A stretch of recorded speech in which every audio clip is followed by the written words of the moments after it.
Assalamualaikum warahmatullahi wabarakatuh. Om Swastiastu, Namo Buddhaya, salam kebajikan. Sahabat-sahabat dimanapun juga berada, upaya mendelegitimasi keluarga Pak Jokowi secara sistemik itu tidak bisa ditutupi oleh Rohit Panci, sahabat. Dia sendiri yang kecoplos, jadi memang seolah-olah dia ini sudah punya program kerja. Dengan terbitnya buku Jokowi White Paper, itu menganggap bahwa perjuangannya merungkatkan Pak Jokowi sudah selesai dan giliran selanjutnya adalah Gibran Rakabuming Raka. Selain itu, sudah bukan lagi rahasia umum bahwa memang banyak channel-channel di Indonesia ini yang hanya memang mengundang orang-orang yang membenci Gibran dan Pak Jokowi. Hal ini terungkap, ada salah satu sosiolog yang diundang di salah satu kanal YouTube, bicara di sana dan bagaimana dia menghabisi Gibran secara barbar. Hal ini pun ditanggapi oleh Ibu Irma Chaniago dengan sangat tegas membela Gibran Rakabuming Raka. Seperti apa videonya? Coba kita cek satu persatu, sahabat. Ini dia. Sebenarnya kami itu sudah selesai dengan terbitnya buku Jokowi White Paper. Itu sudah kesimpulannya sudah jelas. Makanya sudah lagi bukannya Jokowi. Ini ada anaknya yang sekolahnya aja nggak jelas itu juga itu target berikutnya. Oh, bukan target, memang sudah ada penelitian dan sebentar lagi terbit. Kayaknya ada program kerjanya ya, habis ada program kerja. Karena jangan sampai Indonesia itu ya kemudian ditipu selama 10 tahun seperti kemarin dan ditipu lagi tuh ke depan apa? Makanya sudah dicanangkan mati akan ada 2000. Baik, Bapak-bapak betul-betul nggak melihat apa yang dia lakukan 1 tahun ini.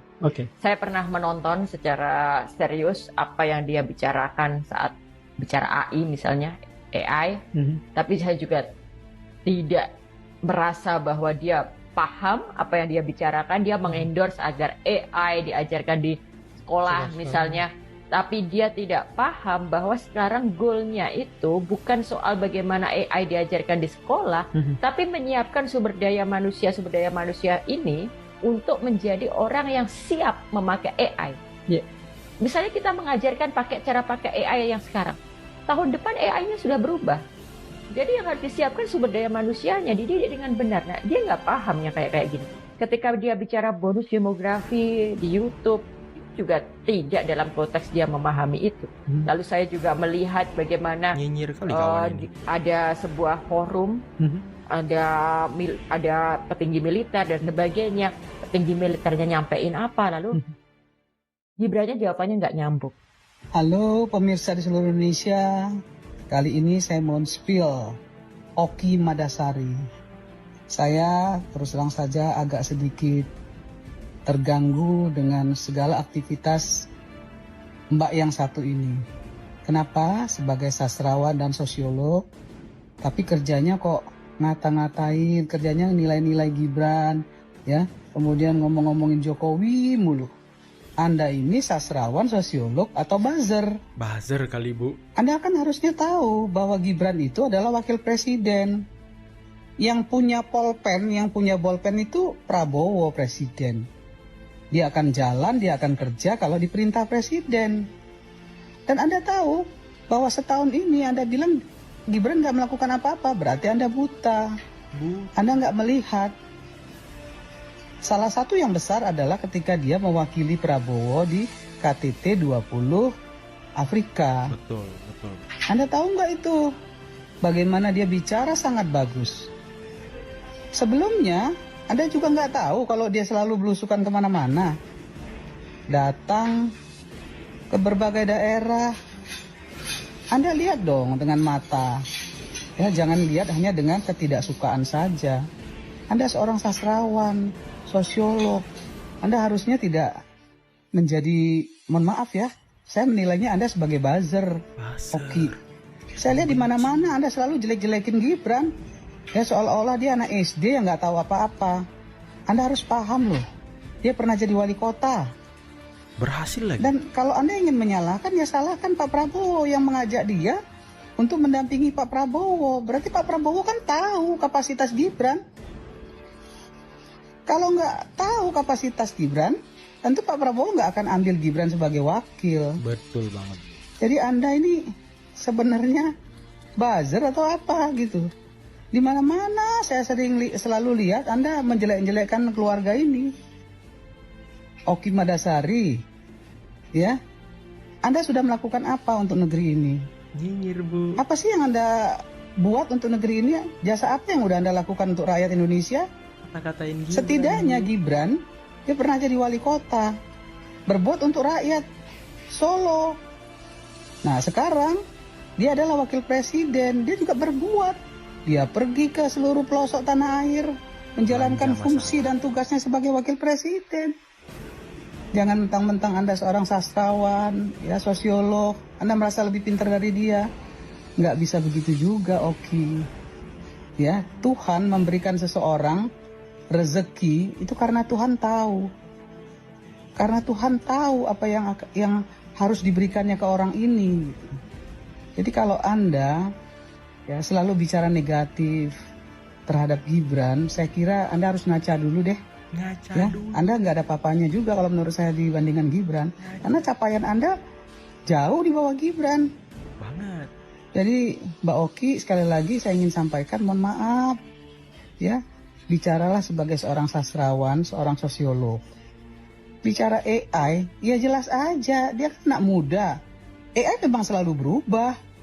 Tapi yang menyiapkan sumber daya manusia itu adalah negara, bukan cuma Gibran yang bertanggung jawab. Betul. Ada Menteri Tenaga Kerja, ada Menteri Pendidikan, ada Presiden, Kominfo juga. ada Menteri Tenaga Kerja.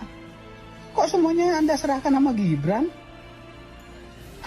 Anda seorang sastrawan, sosiolog atau apa? Masa gitu aja nggak ngerti? Ya, masa semuanya diserahkan sama Wakil Presiden? Wakil Presiden itu sekali lagi saya bilang kerja atas dasar perintah Presiden. Begitu loh. Jangan kemudian seolah-olah bahwa Gibran nggak ngerti apa-apa, setahun ini nggak melakukan apa-apa. Anda nggak lihat. Ya, bangsa Indonesia lihat, saya lihat apa yang dia lakukan. Lebih dari cukup sebagai wakil presiden. Lebih dari cukup. Soal dia muda, ya itu rezeki dia. Betul. Allah yang menentukan, Tuhan yang Maha Kuasa yang menentukan. Kenapa Anda jadi julid?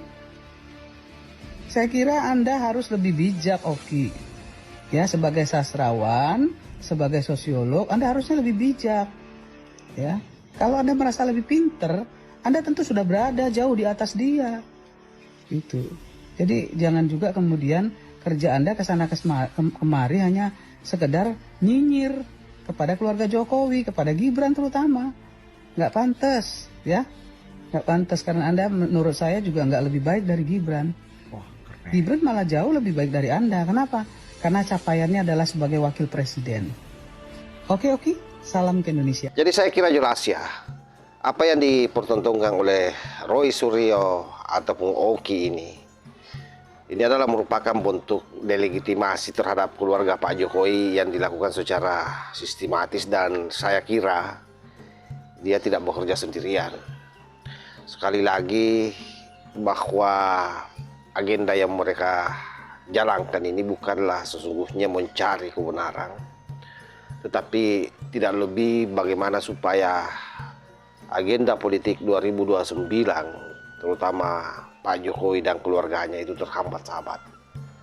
Oleh karena itu sinyalemen bahwa ada tokoh di belakangnya sebagaimana yang pernah disampaikan oleh Pak Jokowi, saya kira itu bukan isapan jempol belaka, tetapi memang itu adalah merupakan bagian yang sangat konkret yang mengiringi isu demi isu yang mendera keluarga Pak Jokowi. Dan salah satu yang paling dominan saat ini adalah bagaimana Pak Jokowi didegradasi melalui ijazahnya dan termasuk Gibran Rakabuming Raka, dan bahkan sudah masuk menyorot soal bagaimana kinerja Gibran yang dinilai oleh orang-orang yang membenci Pak Jokowi ataupun Gibran itu nihil. Dan benar apa yang disampaikan oleh Ibu Irma, kenapa harus Pak Gibran Rakabuming Raka yang disalahkan, kenapa bukan Pak Prabowo? Karena Pak Prabowo tentu tahu kapasitas Gibran, kenapa dia mengajak sebagai wakil presiden kan. Itu yang kita sesalkan, sahabat. Jadi memang mereka semua ini berlomba-lomba bagaimana menjadikan Pak Jokowi dan Gibran ini sebagai ikon perlawanan. Nah, dengan begitu ada dua manfaat. Manfaat pertama, mereka akan trending topik karena ketika kedua nama ini disebut otomatis retensi penonton itu sangat tinggi. Yang kedua, manfaatnya terhadap orang-orang atau para bohir-bohir yang berdiri di belakang mereka ikut menuai manfaat. Harapannya seperti itu. Tetapi kita akan lihat nanti seperti apa ujungnya di 2029. Wassalamualaikum warahmatullahi wabarakatuh.